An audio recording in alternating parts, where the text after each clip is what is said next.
أعوذ بالله من الشيطان الرجيم. قل هذه سبيلي أدعو إلى الله على بصيرة أنا ومن اتبعني وسبحان الله وما أنا من المشركين.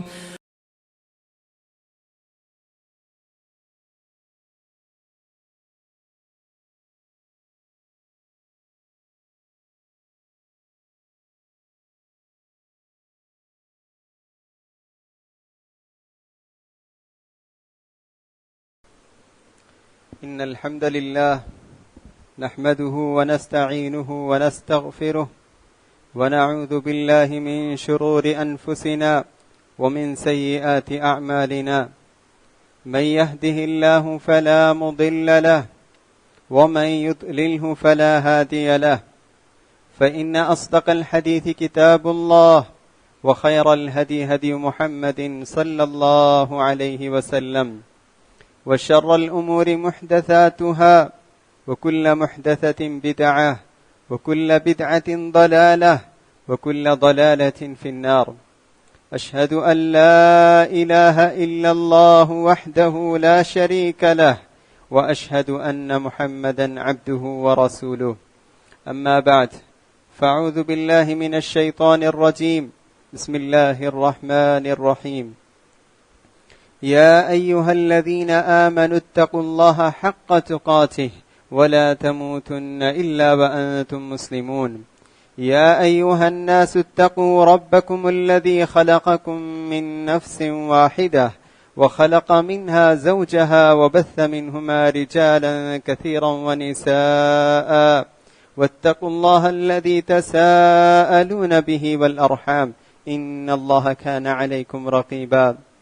يا أيها الذين آمنوا اتقوا الله وقولوا قولا سديدا يصلح لكم أعمالكم ويغفر لكم ذنوبكم ومن يطع الله ورسوله فقد فاز فوزا عظيما.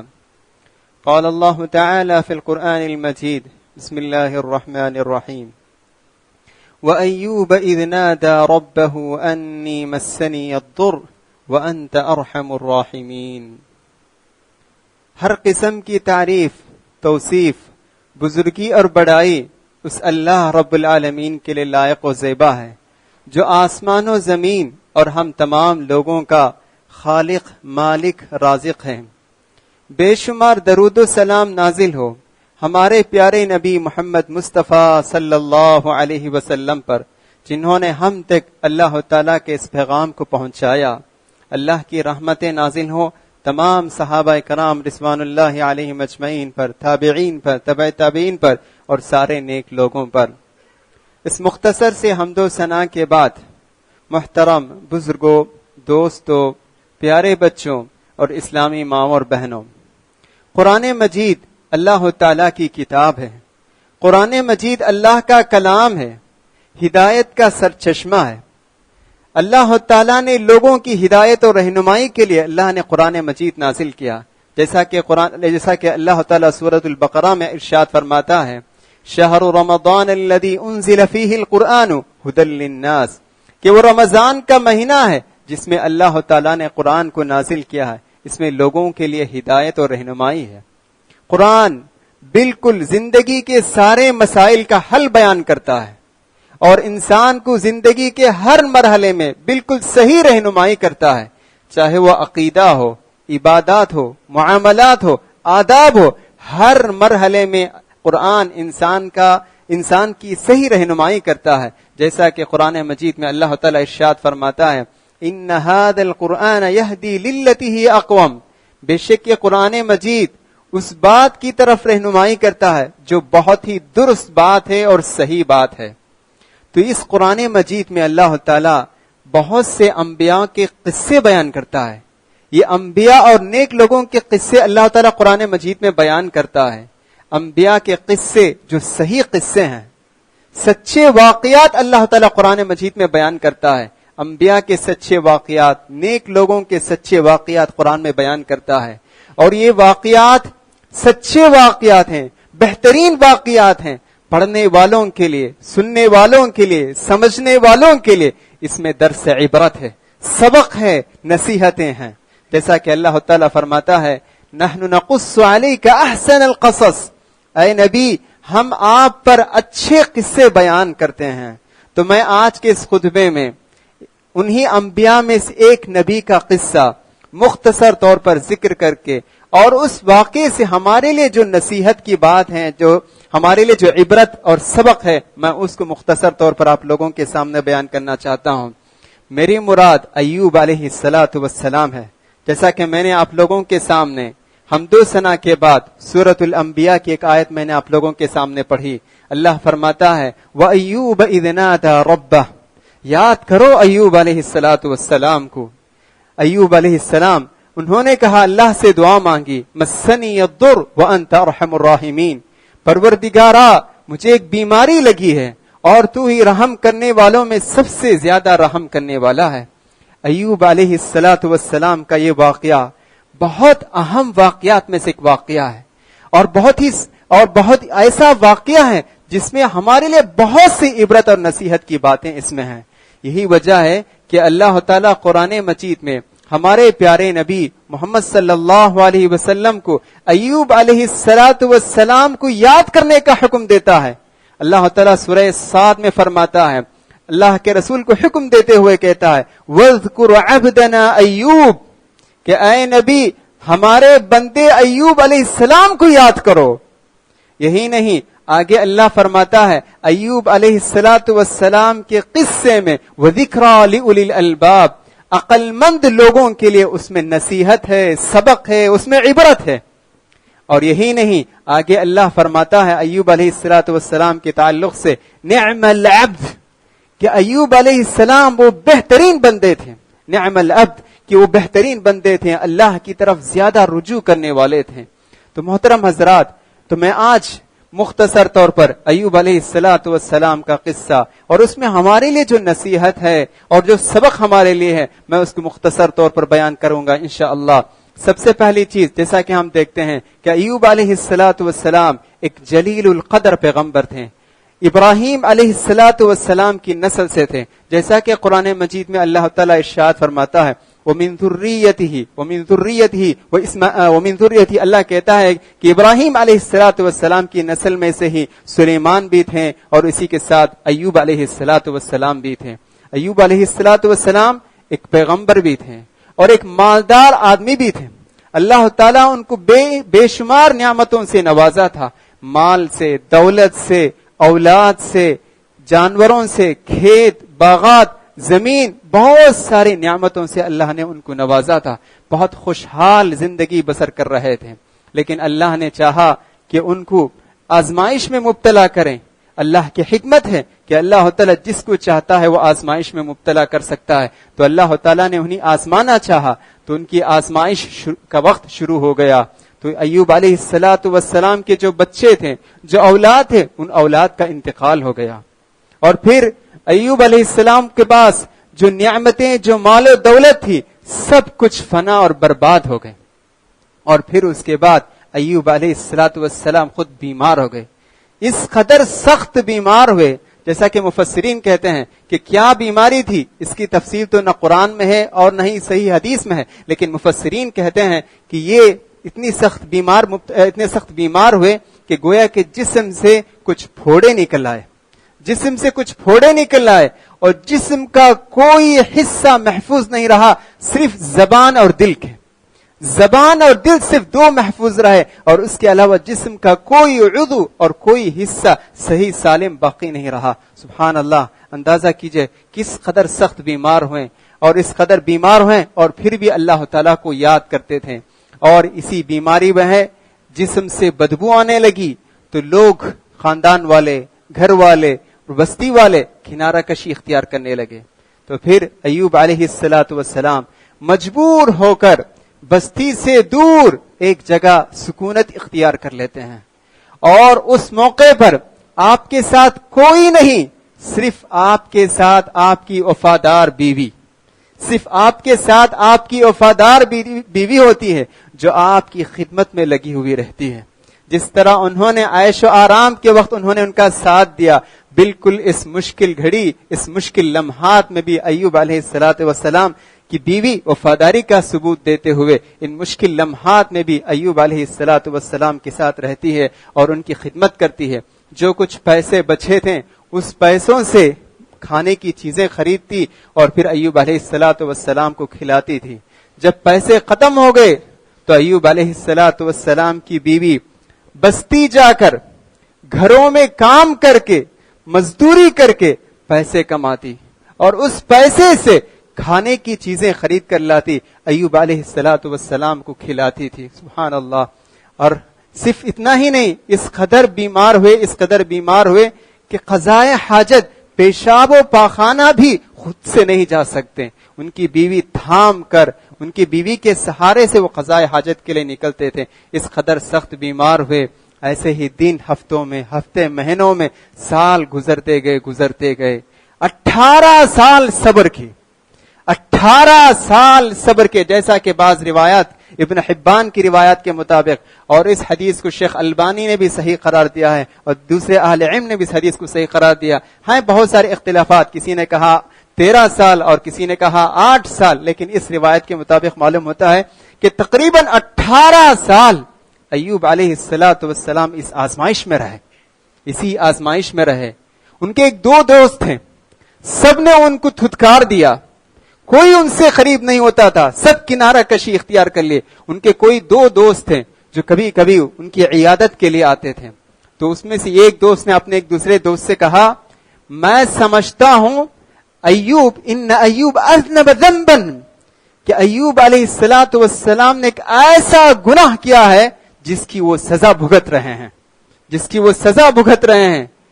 تو ان کا وہ دوست ایوب علیہ السلام سے اس کا تذکرہ کیا کہ آپ کا ایک ساتھی نے مجھ سے آپ کے تعلق سے ایسا کیا ہے، کیا آپ نے کوئی ایسا گناہ کیا؟ نبی سے کوئی تو ایسے گناہ کا ہم تصور نہیں کر سکتے ہیں. ایوب علیہ السلام بہت غمگین اور رنجیدہ ہوتے ہیں اور اللہ سے دعا کرنے لگتے ہیں، انی مسنی الضر وانت ارحم الراحمین، پروردگارا مجھے ایک بیماری لگی ہے اور تو رحم کرنے والوں میں سب سے زیادہ رحم کرنے والا ہے. پھر اللہ تعالیٰ فرماتا ہے فاستجبنا له فکشفنا ما به من ضر وآتیناہ اہلا، کہ اللہ تعالیٰ کہتا ہے کہ ہم نے ایوب علیہ السلام کی دعا کو ہم نے قبول کیا. فاستجبنا له فکشفنا ما به من ضر، اور انہیں جو کچھ تکلیف، مصائب، مشکلات، پریشانیاں ان کو لاحق تھی ہم نے اس کو دور کر دیا. فکشفنا ما به من ضر وآتیناہ اہلہ ومثلہم، ہم نے ان کے گھر والے بھی ان کو عطا کیے اور بھی اسی طرح ہمیں اور بھی زیادہ ہمیں ان کو اولاد بھی عطا کیے. رحمتا من عندنا، ہماری طرف سے مہربانی کے طور پر. وذکریٰ للعابدین، عبادت کرنے والوں کے لیے اس میں ایک نصیحت ہے. سبحان اللہ. دیکھیں کتنی پیاری دعا پر غور کیجئے.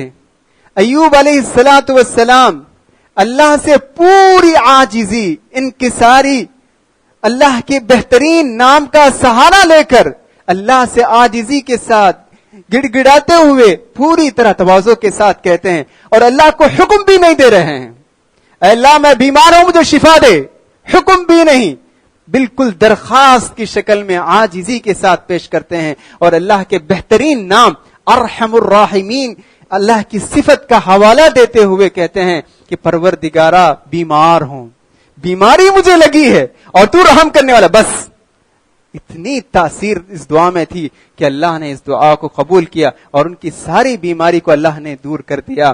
جیسا کہ قرآن مجید میں سورہ صاد میں اللہ تعالیٰ ذکر کرتا ہے کہ اللہ تعالیٰ نے ایوب علیہ السلام کو حکم دیا، ارکض برجلک ھذا مغتسل بارد وشراب، کہ آپ اپنا پیر زمین پر ماریے. جیسے ایوب علیہ السلام نے اپنا پیر زمین پر مارا تو پانی کا ایک چشمہ پھوٹ پڑا. تو ان سے کہا گیا مغتسل، اس پانی سے آپ غسل کیجئے. اور کہتے ہیں کہ مفسرین پانی کے 2 چشمے نکلے تھے، تو ایک چشمے سے ان کو کہا گیا کہ اس پانی سے تم نہاؤ. تو جسم کی جو ساری جو ظاہری بیماریاں تھیں، جو جلد میں جو پھوڑے جو کچھ نکلے تھے سب صاف ہو گئے. اور پھر کہا گیا کہ دوسرے چشمے کے پانی پیو. تو انہوں نے پانی پیا اور جسم کے اندر جو کچھ بیماریاں تھی وہ ساری بیماری ختم ہو گئی، ظاہراً باطناً، ظاہری اعتبار سے بھی اور باطنی طور پر بھی مکمل صحت یاب ہو گئے۔ صحت یاب ہونے کے بعد ایک جگہ بیٹھے ہوئے تھے، ایوب علیہ السلام کی بیوی بستی گئی ہوئی تھی، شہر گئی ہوئی تھی کہ تاکہ کچھ مزدوری کریں اور مزدوری کر کے کچھ پیسے لائیں اور اس کے ذریعے سے کھانے کی کوئی چیز خریدیں اور ایوب علیہ السلام کو کھلائیں۔ جب وہ بستی شہر سے مزدوری کر کے واپس آتی ہے، دیکھتی ہے کہ کوئی بھی ایوب علیہ السلام جو بیمار بیٹھے ہوئے تھے وہ نظر نہیں آ رہے ہیں۔ ادھر ادھر دیکھتی ہے اور دیکھنے کے بعد پتا چلتا ہے کہ ایک جگہ جو ہے ایک نوجوان بہت ہی صحت مند تندرست بیٹھا ہوا ہے۔ تو ان سے پوچھتی ہے ایوب کہاں ہے؟ آپ جانتے ہیں ایوب کہاں ہے؟ تو کہتے ہیں انا ایوب، میں ہی ایوب ہوں۔ آپ ایوب کہتے ہیں کہ ہاں میں ہی ایوب ہوں، آپ مجھے نہیں پہچانتے، اللہ نے مجھے صحت دے دی، اللہ نے مجھے شفا عطا کی ہے، سبحان اللہ۔ تو کہتے ہیں وہ سارا واقعہ بیان کرتے ہیں۔ دیکھیے یہ مختصر واقعہ ہے، میں زیادہ تفصیل میں نہیں جاتا ہوں اس لیے کہ بہت سارے اسرائیلی روایات ہیں، ان کو کیا بیماری، اس کی ساری تفصیلات، اس کی کوئی مستند روایت نہیں، لیکن جو کچھ مستند حوالے سے جو بات معلوم ہوئی میں نے آپ کو بیان کر دیا۔ یہ واقعہ ہے ایوب علیہ السلام کا۔ سب سے پہلا سبق جو اس واقعے میں ہمارے لیے ہے وہ ہے بیماری پر صبر کرنا، بیماری اور آزمائش میں صبر کرنا چاہیے۔ دیکھیے ایوب علیہ السلام ہمیں صرف ایک دن اگر سر میں درد ہو، 2 دن اگر بخار ہو تو اللہ سے شکایت کرتے ہیں، شکوہ کرتے ہیں۔ میرے نبی، ہمارے نبی ایوب علیہ السلام 18 سال، اور وہ بھی ایسا مرض کوئی ان سے قریب نہیں ہوتا تھا، لیکن اس کے باوجود بھی اللہ سے شکایت کیے بغیر اللہ کے اس فیصلے پر راضی ہو کر اس بیماری پر صبر کرتے ہیں۔ اللہ کا قانون ہے میرے بھائیوں، اللہ کا قانون ہے۔ اللہ تعالی ہر انسان کو آزماتا ہے، اور خصوصاً نیک لوگوں کو اللہ تعالی زیادہ آزماتا ہے۔ اللہ کے رسول نے فرمایا اشد الناس بلاء الانبیاء ثم الامثل فالامثل، آزمائش سب سے سخت آزمائش انبیاء کو ہوتی ہے، سب سے سخت آزمائش انبیاء کو ہوتی ہے، اور پھر اس کے بعد جو نیک لوگ ہوتے ہیں ان کو سخت آزمائش ہوتی ہے۔ اسی طرح جتنے زیادہ نیک لوگ ہوتے ہیں، جتنے زیادہ نیکی کے اعلیٰ درجے پر ہوتے ہیں، اتنی ہی زیادہ آزمائش بھی سخت ہوتی ہے۔ تو یہ ایوب علیہ السلام اس بیماری پر صبر کرتے ہیں۔ صبر کا پھل میٹھا ہوتا ہے، صبر کا انجام بہت ہی اچھا ہوتا ہے۔ تو اس واقعے سے ہمیں معلوم ہوتا ہے، اور مزید یہ ہے کہ جو انسان بیماری پر صبر کرتا ہے اجر و ثواب کی نیت سے، ایسا نہیں کہ صبر کر رہے ہیں لیکن اجر و ثواب کی نیت نہیں ہے، تو ایسا نہیں ہونا چاہیے۔ بیماری ہے، سر میں درد، پیٹ میں درد، جو کچھ تکلیف ہے، لیکن صبر بھی کر رہے ہیں اور اجر و ثواب کی نیت بھی کر رہے ہیں، تو یہ بہت ہی ثواب کا کام ہے۔ اللہ کے رسول صلی اللہ علیہ وسلم فرماتے ہیں قیامت کے دن جن لوگوں کو اللہ نے دنیا میں آزمایا تھا، آزمائش میں مبتلا کیا تھا، قیامت کے دن اللہ تعالیٰ ان لوگوں کو پکارے گا، ان کو بلائے گا تاکہ انہیں ان کا انعام دیا جائے۔ تو اہل عافیت، جو عافیت میں جو لوگ زندگی بسر کیے، وہ لوگ یہ تمنا کریں گے کاش، یا جن لوگوں کو انعام دیا جاتا ہے، جو بیماری میں تھے، مصیبت میں تھے، پریشانی میں تھے، وہ لوگ تمنا کریں گے کہ اگر ہمیں قینچی سے کاٹ دیا جائے تو کتنا بہتر رہا ہوگا، اور بھی زیادہ ہمیں اجر و ثواب ملے گا۔ اور ایک روایت میں اللہ کے رسول صلی اللہ علیہ وسلم فرماتے ہیں ما من مسلم یصیب نصب او ہم، کہ اللہ کے رسول فرماتے ہیں کوئی بھی مسلمان آدمی جس کو کوئی بھی تکلیف، پریشانی پہنچتی ہے، یہاں تک کہ کانٹا بھی چھپتا ہے اور اس پر وہ صبر کرتا ہے، تو اللہ تعالیٰ اس کے گناہ کو معاف کر دیتا ہے۔ سبحان اللہ۔ تو یہاں اسی لیے کہا گیا عظم الجزاء مع عظم البلاء، کہ جس قدر آزمائش بڑی ہوگی، جس قدر بڑی بیماری ہے اور آپ صبر کر رہے ہیں، تو اسی قدر اس کا انعام بھی بڑا ہوگا اللہ کے پاس۔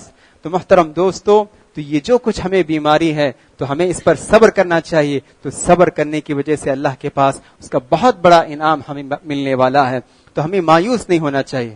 دوسری بات جو اس واقعے سے ہمیں ملنے والا ہے وہ ہے اللہ سے حسن ظن رکھنا چاہیے۔ جو بھی بیمار آدمی ہے اللہ سے ہمیشہ شفا کی امید رکھنی چاہیے، چاہے وہ کوئی بھی مرض ہو دنیا میں، کسی بھی مرض میں مبتلا ہو، چاہے وہ پیٹ کا مرض ہو، دل کا مرض ہو، کڈنی کا مرض ہو، سر کا مرض ہو، کوئی بھی مرض ہو، اللہ سے شفا کی امید ختم نہیں ہونی چاہیے. اللہ سے ہمیشہ شفا کی امید رکھنی چاہیے کہ اللہ ایک نہ ایک دن ضرور مجھے شفا عطا کرے گا. دیکھیے ایوب علیہ السلام 18 سال صبر کیے. کبھی انہوں نے اپنی زبان سے یہ نہیں کہا کہ بس میں چند دن کا مہمان ہوں، اس دنیا سے میں جانے والا ہوں. کبھی انہوں نے یہ نہیں کہا. اللہ سے کبھی انہوں نے ایسی کوئی مایوسی کا اظہار نہیں کیا. ہمیشہ حوصلہ مند تھے، ہمیشہ اللہ سے حسن ظن رکھتے تھے کہ اللہ مجھے ضرور شفا دے گا. تو اللہ نے انہیں شفا عطا کیا. اور اسی طرح جلیل القدر نبی، جلیل القدر پیغمبر ابراہیم علیہ السلام. ابراہیم علیہ السلام نمرود سے کہتے ہیں کہ جانتے ہو کون ہے میرا رب؟ کہتے ہیں وَإِذَا مَرِضْتُ فَهُوَ يَشْفِينِ. میرا رب وہ ہے جب میں بیمار ہوتا ہوں تو مجھے شفا دیتا ہے. دیکھیے شفا کی امید، حوصلہ، کانفیڈنس کیسا ابراہیم علیہ السلام کے دل میں ہے.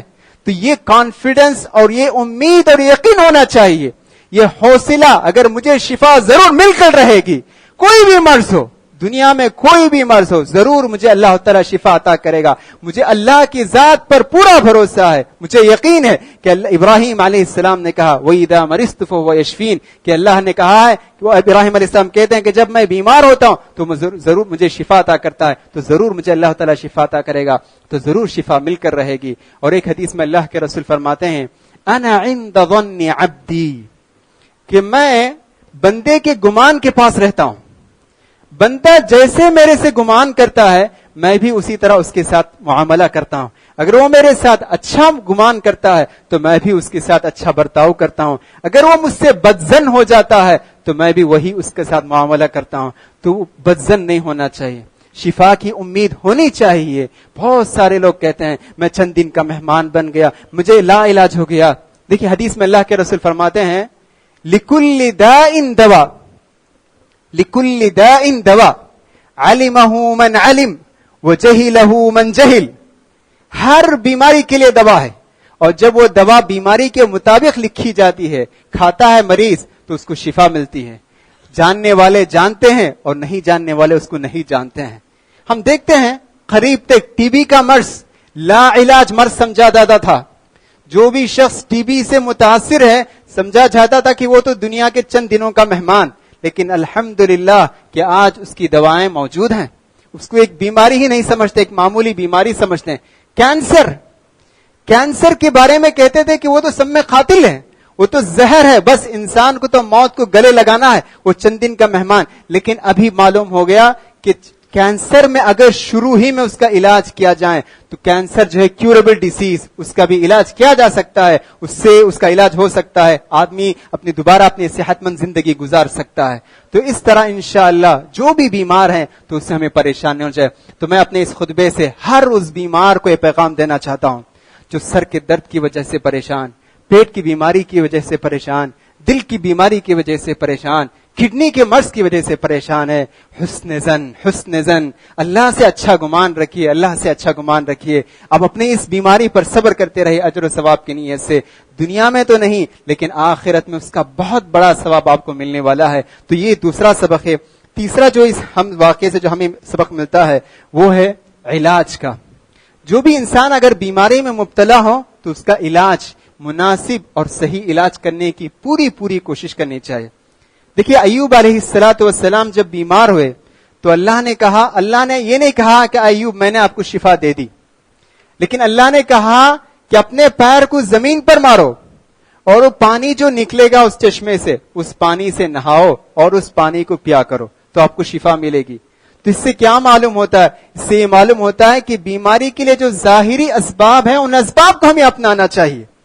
جیسے ایوب علیہ السلام نے پانی پیا اور نہائے تو اللہ نے ان کو شفا دی. تو بالکل اسی طرح ہم بھی جو ظاہری جو اچھے اسباب ہیں ان اسباب کو ہمیں اپنانا چاہیے، علاج کو نہیں چھوڑنا چاہیے. جو اچھے سے اچھے ڈاکٹر، اچھے سے اچھے حکیم جو ہیں اس کا علاج کا ہمیں خیال کرنا چاہیے. اللہ کے رسول نے بھی فرمایا تداووا بالحلال ولا تداووا بالحرام. لوگوں، صحابہ نے پوچھا کہ اللہ کے رسول جب ہم بیمار ہوتے ہیں تو علاج کرنا چاہیے؟ تو اللہ کے رسول نے کہا ہاں علاج کرنا چاہیے. تداووا بالحلال ولا تداووا بالحرام. حلال چیزوں سے علاج کرو اور حرام چیزوں سے علاج نہ کرو. کوئی کہتا ہے کہ شراب پی لو اس میں تمہارا سارا مرض ختم ہو جائے گا, نہیں, ایسا علاج نہیں کرنا چاہیے. کوئی کہتا ہے کہ فلاں کرو, حرام چیزوں سے نہیں, جو کچھ حلال چیزیں ہیں ان سب چیزوں سے ہم علاج کر سکتے ہیں. اسی طرح اس واقعے سے ہمارے لیے جو نصیحت اور عبرت کی جو بات ہے, وفاداری, وفادار بیوی. سبحان اللہ. دیکھیے ایوب علیہ السلام خوشحال زندگی بسر کر رہے تھے تو ان کی بیوی اس خوشحال زندگی میں ان کا ساتھ دیتی تھی. لیکن جیسے ہی ایوب علیہ السلام کے لیے آزمائش کا وقت شروع ہوا, ساری بستی والے ان کو چھوڑ دیے, خاندان والے, گھر والے ان سے کنارہ کشی اختیار کر لیے. آپ کے ساتھ کوئی نہیں سوائے آپ کی بیوی, وہی جو تھی آپ کی خدمت کیا کرتی تھی. یہاں تک کہ جب آپ کے پاس پیسے نہیں تو دور جا کر, شہر جا کر, گھر کے کام کر کے, مزدوری کر کے پیسے لاتی اور اپنے شوہر کی خدمت کیا کرتی تھی.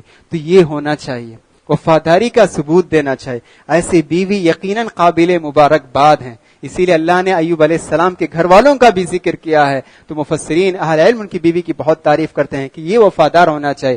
میں جب کہتا ہوں کہ وفادار بیوی تو ایسا نہیں کہ مرد کے لیے بھی وفاداری ہے, مرد کو بھی چاہیے کہ عورت جب بیمار ہو جائیں تو اس کی صحت کا, اس کی علاج و معالجے کا, اس کی ضرورتوں کا پورا خیال کرنا چاہیے. ہاں کبھی کبھی معاشرے میں ایسا ہوتا ہے کہ جب عورت بیمار ہو جاتی ہے تو طلاق خلا کی نوبت آ جاتی ہے, یا کہیں بھیج دیتے ہیں, علاج کرنے سے مایوس ہو جاتے ہیں. یہ ساری باتیں نہیں, بلکہ وفاداری کا ہمیں ثبوت دینا چاہیے. اسی طرح ایک اور سبق جو ہمارے لیے اس واقعے میں ہے وہ ہے رجوع الی اللہ. اللہ کی طرف ہمیں لوٹنا چاہیے. اللہ کی طرف. بیمار ہیں, کچھ آزمائش میں مبتلا ہیں, تو اپنے آپ کا جائزہ لیں کہ کیا میں جو کچھ عمل کر رہا ہوں میرے عمل میں کچھ خرابی تو نہیں. اگر ہمیں معلوم ہے کہ نمازوں میں غفلت ہے, سستی ہے, عبادات میں کچھ کمی ہے, تو ان کمی کی ہم اصلاح کریں, اللہ سے توبہ کریں. قرآن مجید میں اللہ تعالیٰ فرماتا ہے یا ایھا الذین آمنوا توبوا الی اللہ توبۃ نصوحا, کہ اے ایمان والوں تم اللہ کی طرف لوٹو اور سچی توبہ کرو. عسى ربکم ان یکفر عنکم سیئاتکم, بہت ممکن ہے کہ اللہ تعالیٰ تمہارے گناہوں کو بخش دیں اور تمہیں جنت میں داخل کریں. آخری بات اس واقعے سے جو ہمیں معلوم ہوتا ہے وہ ہے صحت تندرستی ہزار نعمت ہے. تندرستی ہزار نعمت, اگرچہ کہ غریبی ہو, فقر و فاقہ ہو, لیکن تندرستی اگر ہے تو بہت ساری نعمت اس کے پاس ہے. اسی لیے کہا گیا الصحت تاج علی رؤوس الاصحہ, صحت مند ایک تاج ہے صحت مند آدمی کے سروں پر. لیکن ہم میں سے اکثر لوگ اس صحت مند زندگی کی اہمیت کو نہیں جانتے ہیں.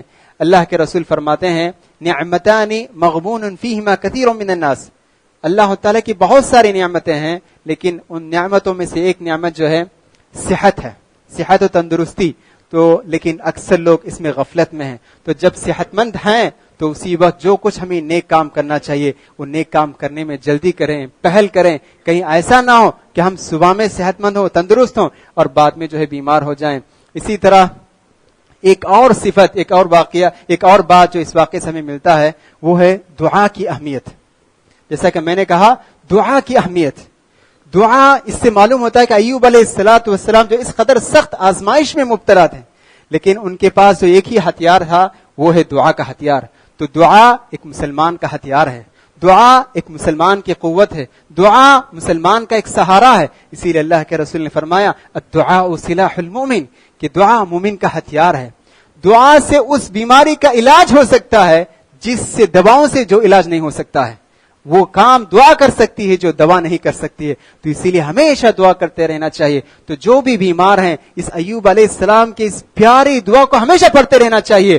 مسنی الضر وانت ارحم الراحمین, مسنی الضر وانت ارحم الراحمین, یہ دعائیں پڑھتے رہنی چاہیے. اسی طرح اللہ کے رسول صلی اللہ علیہ وسلم نے بھی صبح و شام صحت و تندرستی کے لیے ایک دعا, اپنے بہترین دعا سکھائی ہے. اللہم عافنی فی بدنی, اللہم عافنی فی سمعی, اللہم عافنی فی بصری, لا الہ الا انت. اے اللہ عافیت عطا فرما، میری آنکھوں میں عافیت عطا فرما، میرے کان میں عافیت عطا فرما، میرے بدن میں عافیت عطا فرما، تیرے علاوہ کوئی معبود برحق نہیں۔ بہت پیاری دعا ہے، صبح و شام 3 مرتبہ یہ دعائیں پڑھتے رہنی چاہیے۔ دیکھیں انشاءاللہ اگر ہم اس دعاؤں کا اہتمام کرتے رہیں گے تو اللہ تعالیٰ ضرور ہمیں ہر قسم کی بیماری سے اللہ تعالیٰ ہمیں صحت شفا عطا کرے گا۔ اللہ تعالیٰ سے دعا ہے کہ اللہ تعالیٰ ہم تمام لوگوں کو کہنے اور سننے سے زیادہ عمل کی توفیق عطا فرمائیں، آمین۔ وآخر دعوانا ان الحمدللہ رب العالمین۔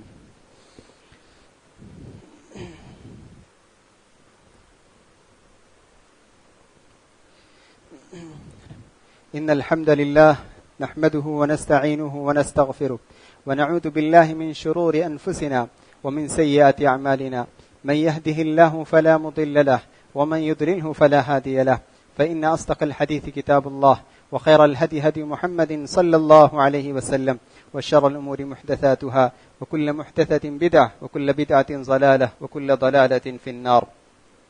إن الله وملائكته يصلون على النبي يا أيها الذين آمنوا صلوا عليه وسلموا تسليما، اللهم صل على محمد وعلى آل محمد كما صليت على إبراهيم وعلى آل إبراهيم إنك حميد مجيد، اللهم بارك على محمد وعلى آل محمد كما باركت على إبراهيم وعلى آل إبراهيم إنك حميد مجيد۔